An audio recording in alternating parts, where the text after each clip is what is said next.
సిరిసిల్ల జిల్లాలోని వైన్స్ల పక్కనే ఉన్న పర్మిట్ రూములు ప్రభుత్వ నిబంధనలు పాటించడం లేదని వాటిపై చర్యలు తీసుకోవాలని కోరుతూ ఏఐఎఫ్టియు ఆధ్వర్యంలో కలెక్టరేట్ వద్ద ధర్నా వినతి పత్రం అందజేశారు. జిల్లాలోని అన్ని వైన్స్ షాపుల పర్మిట్ రూములకు ప్రభుత్వ నిబంధనలకు వ్యతిరేకంగా కుర్చీలు, బెంచీలు వేసి అక్రమంగా సిట్టింగ్లు నిర్వహిస్తున్నారని, నిషేధిత ప్లాస్టిక్ గ్లాసులు మరియు నాన్ వెజ్ తినుబండరాలు విక్రయిస్తున్నారని, ప్రతి వైన్స్ల నుండి అక్రమంగా బెల్ట్ షాపులకు మద్యం రవాణా చేస్తున్నారని ఏఐఎఫ్టియు నాయకులు సోమిశెట్టి దశరథం వినతి పత్రంలో పేర్కొన్నారు.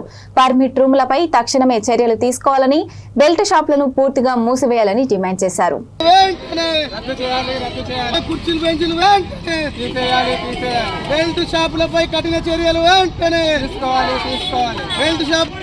మద్యం షాపులపై చర్యలు వెంటనే తీసుకోవాలి.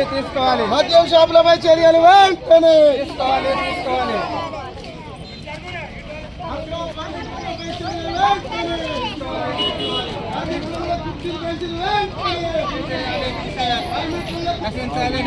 నశించాలి ప్రభుత్వం మద్యం పాలసీ. తీసివేయాలి పర్మిట్ రూమ్లో కుర్చీలు బెంచీలు వెంటనే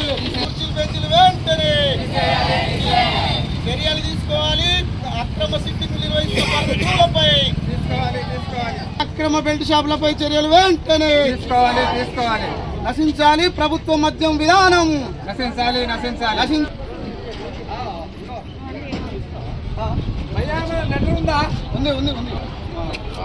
అదే పిలిపియాలి.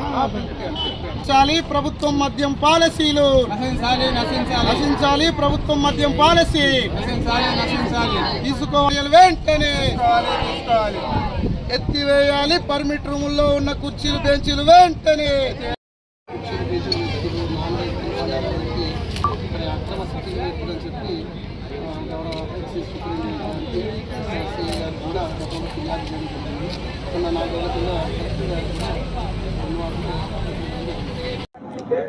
ఏదైతే కాంగ్రెస్ ప్రభుత్వం తన ఎన్నికల మేనిఫెస్టోలో మేము అధికారంలోకి వచ్చిన తర్వాత రాష్ట్రంలో ఎక్కడ కూడా బెల్ట్ షాపులు ఉంచాం, మరి క్రమేపీ మద్యంపై నియంత్రణ విధించి మద్యపాన నియంత్రణ దిశగా కొనసాగుతామని చెప్పి ఎన్నికల్లో హామీ ఇచ్చిన కాంగ్రెస్ ప్రభుత్వం నేడు తీరా అధికారంలోకి వచ్చిన తర్వాత గత ప్రభుత్వ విధానాలనే అవలంబిస్తూ ఏదైతే పర్మిట్ రూమ్లలో కుర్చీలు, బెంచీలు వేయొద్దు అనే నిబంధన ఉన్నదో దాన్ని ఉల్లంఘిస్తున్నా మరి చూసి చూడనట్టు ఉంటూ ఏదైతే ఈ బెల్ట్ షాపులు ఇంకా రువ్వడిగా వాడవాడలా పల్లెపాలెలా మరి ఎన్ని వెలుస్తున్నా మరి వాటిపై ఎలాంటి చర్యలు తీసుకోకుండా కేవలం మద్యం అమ్మకాల మీదనే, ఆ మద్యంపై వచ్చే ఆదాయం మీదనే మరి ప్రభుత్వాలు నడుపుకోవాలని చూడడం సిగ్గుసేటు.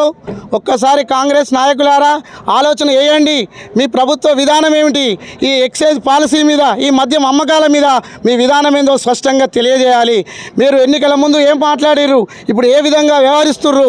కేవలం మద్యం పాలసీ మీదనే ప్రభుత్వాన్ని నడపాలనుకుంటున్నారా? మరి ఇప్పటికీ రాష్ట్రంలో ఈ మద్యం విధానాల వలన అనేక కుటుంబాలు చిన్న భిన్నమై మరి యువకులు ఎంతోమంది ప్రాణాలు కోల్పోతున్నా, కుటుంబాలు రోడ్ల పాలవుతున్నా మరి ఏమాత్రం పట్టించుకొని ఈ ప్రభుత్వాలు మరి రోజు రోజుకు ఇంత విచ్చలవిడిగా మద్యం వాడలా ఎక్కడ పడితే అక్కడ ఈ రాష్ట్రంలో మంచి నీళ్ళకు కొదవ ఉంది కానీ మద్యానికి కొదవ లేదన్న చందంగా మరి కొనసాగుతూ ఉన్నది.